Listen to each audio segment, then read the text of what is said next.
Salut, c'est Mojo en direct de l'Aviation Club de France. On joue le D4 du World Poker Tour Paris, le Grand Prix de Paris 2010. Il reste maintenant 10 joueurs. Ça fait un petit moment qu'on est à la bulle de la table finale, enfin de la dernière table. Et je suis avec le directeur de tournoi, Nicolas Fraioli, qui nous fait l'amitié de nous parler alors que le jeu est encore en cours. Bonjour Nicolas. Enfin, Bonsoir. Oui. Comment ça va? Parce que ça fait un petit moment que ça joue là. D'ailleurs, la fatigue, il n'y a pas que les joueurs qui fatiguent quand même, hein. Il y a beaucoup de travail pour un directeur de tournoi.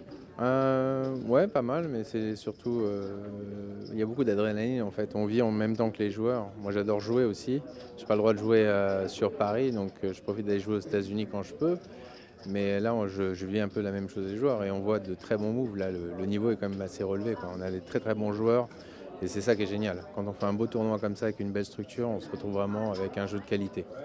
Oui, d'ailleurs, comme tu dis, tu as été joueur, tu as même eu des bons petits résultats à Vegas, hein, j'ai cru entendre. On se débrouille un petit peu. Ah bon, on va pas le dire trop fort, mais enfin bon, était peut-être au Vénitian, un tournoi Deep Stack, quelque chose comme ça? Non, surtout Bellagio. Bellagio. J'adore en fait le Bellagio. Je fais tous les 5 Diamonds, les 5 Stars, Bellagio Cup, tout ça. Parce qu'ils font pas mal de variantes comme le pot limit Omaha, du horse, ils font du high-low, ils essayent de varier un peu, pas que du no limit hold'em, ce qui est bien. Et que tournoi? Un petit peu cash game?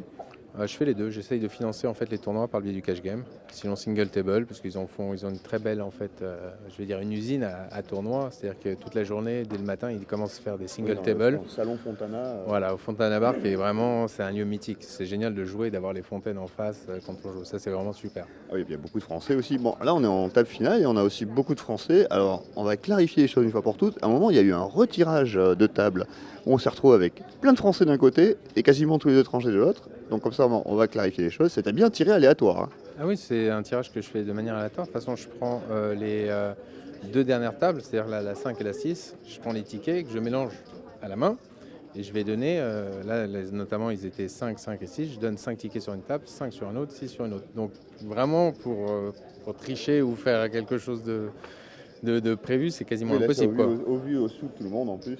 Voilà, comme ça c'est fait. Donc, ça donne donc, en tant que joueur, bon, quand tu sors un petit peu, vous sortez de votre rôle de directeur, vous voyez un peu comment ça joue. Il y a peut-être un petit favori qui se dégage. Je ne sais pas si vous avez le droit de. À titre personnel? Pas favori, mais quelqu'un que vous voyez aller loin? Théo se débrouille super bien. C'est une des premières fois que je le vois jouer. Et Jorgensen, Ouais, il est vraiment très agressif, solide, hein. très solide. C'est un joueur vraiment, vraiment complet, quoi. Mais là, c'est dans, ce qui, de ce- dans tout le fil qui reste. On a Arnaud Materne qui est là, très bon. Les joueurs sont assez agressifs et à ce niveau-là, ils ont à peu près maintenant 65 grosses blindes à 10. La bulle, ça fait à peu près 3 heures qu'elle dure. C'est très profond, ouais. Une belle structure en fait, hein. Ouais, c'est assez sympathique. Ouais. Une belle structure. Bon, alors on ne sait pas exactement combien de temps ça va durer. Le jeu va s'arrêter normalement quand ils sont 8. Ça va s'arrêter à 8. Ça va s'arrêter à 8 pour C'est même si pour ça sûr. continue, d'accord. Ça va s'arrêter à 8. Maintenant, en fait, ce qu'il y a, c'est qu'il n'y a pas de petit tapis à ce niveau-là. On a deux petits tapis, un des plus petits fait 200 000. Mais à 8 000, 16 000 les blindes, il double, il passe à 400 000. C'est plus des petits tapis à ce niveau-là, c'est des grosses rencontres. On va changer un petit peu de sujet. On a eu 247 joueurs, si je ne me trompe pas, dans ce World Poker Tour. Donc c'est un très très beau score. C'est quand même un buy-in de 10 000 euros. On vient de jouer le PT Monte Carlo, notre circuit, mais qui coûtait aussi 10 000 euros. Donc les joueurs n'ont pas forcément les moyens de se payer ce genre de buy-in. Qui court toutes les 4 semaines. Mais là quand même, il y avait du monde. Il y a eu beaucoup de satellites en fait. Je pense qu'il y a beaucoup de qualifiés, non? On a eu pas mal de qualifiés en satellite. D'ailleurs, il y en a. Combien il en reste là, Des qualifiés satellites, on en a à peu près 4, je dirais. Non, 5. 5 qualifiés satellites. Tous français, hein. Tous français, notamment un qui a sauté tout à l'heure, qui lui, ça lui a coûté 100 euros. Comme un peu David Pêcheur l'année dernière, lui qui avait gagné 80 000, lui a touché 35 000 pour 100 euros. Et on a Noureddin At-Taleb aussi, qui lui avait gagné son ticket l'année dernière. Ça, c'est incroyable, ouais. Ça, c'est une histoire assez marrante parce qu'il n'a pas pu jouer l'année dernière. Donc on lui a dit, c'est pas un problème, on vous le reporte à l'année prochaine. Et là, il se retrouve et c'est un peu comme s'il avait déposé de l'argent à la même banque, mais dans une super banque. Parce que là, aujourd'hui, il avait gagné son ticket aussi en satellite et gagne minimum 45 000 euros maintenant s'il saute. Voilà, on regarde le tableau. Alors, il y a 70 000 au 8e, 58 700 au 9e et 46 000, 47 000 euros quasiment minimum. D'ailleurs, il a assuré de gagner 47 000 euros avec son ticket.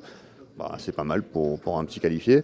Donc 247 joueurs, 6 jours de tournoi, c'est pas trop compliqué à gérer tout ça? Enfin, qu'est-ce qui est le plus compliqué à gérer? Les joueurs en eux-mêmes, tout le staff, l'organisation, les Hmm, médias peut-être? plus la presse, je dirais, à La la presse, limite, hein. oui, parce qu'il y a beaucoup de presse là-dedans. Sinon, les joueurs, comme c'est 90%, c'est des professionnels. Les joueurs connaissent très bien les règles. J'ai eu très peu de ruling à faire.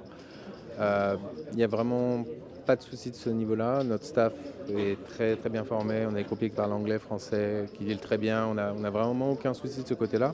D'ailleurs, sur ce tournoi, j'ai eu aucun gros litige. J'ai dû faire peut-être 4 ou 5 rulings sur tout le tournoi. Et des petits rulings vraiment pas très importants. Et c'est pas maintenant a priori que ça va poser problème, disons que plus on avance, plus les joueurs maintenant en plus sont dans le tournoi, connaissent les Euh, règles. on sait jamais, Bon, hein. voilà. Bon, on va pas vous porter malheur non Voilà, plus. non plus. Non, mais jusqu'ici, tout va bien et je pense que ça va plutôt pas mal se passer. Mais là, je sais que ce qui va être très dur, c'est que chaque joueur a envie déjà d'atteindre la table finale pour dire j'ai été en table finale. Mais là, on est à une bulle, on est en main par main. Ça va s'accélérer un peu plus quand ils vont être 9, mais on s'arrête à 8. Et Oui. celui qui saute ne sera pas à la Ouais, bien télé. sûr, bien sûr. Et là, ils vont tous vouloir s'accrocher et ça met mais handicap c'est de la table plus. finale, Il y a ouais. plus de pression Et plus de travail pour le directeur de tournoi, peut-être qu'il doit être là tout le temps hein, pour surveiller quand même. c'est ce qu'on dit, quand on aime, on compte pas. Et moi, j'adore ça et je le vis avec eux, hein. Je sais que je vais rentrer, je vais me coucher ce soir, je vais pas réussir à m'endormir tout de suite. Parce qu'on Comme les joueurs. on vit vraiment les coups, quoi. Moi, je suis un passionné de poker, j'adore ça. Et vraiment, quand je vois les coups, c'est un coup très bien joué, très bien bluffé. J'apprends énormément. Comment j'ai appris à jouer, Oui, aussi, c'est oui. en travaillant à l'Aviation Club de France, en voyant des joueurs comme eux jouer. C'est là où j'apprends. Je joue jamais à Paris. J'ai pas le droit de jouer. Donc mon savoir et le fait de les regarder, d'apprendre, de bien observer, d'essayer de comprendre les coups et le fait de pouvoir discuter avec ces joueurs-là. Après, pourquoi tu as fait ci, pourquoi tu as fait ça, avoir les explications, ça aide énormément. Ok, bah en tout cas, merci d'avoir partagé un petit peu de votre ressenti, puis votre expérience, et nous expliquer un petit peu comment fonctionnait ce tournoi, nous avoir présenté les joueurs. J'étais donc avec Nicolas Fraioli, directeur de tournoi du World Poker Tour Paris 2010. Il y a encore 2 journées, nous sommes à la bulle de la table finale. Je pense qu'on aura l'occasion de reparler avec Nicolas de choses et d'autres, notamment en vue de la table finale.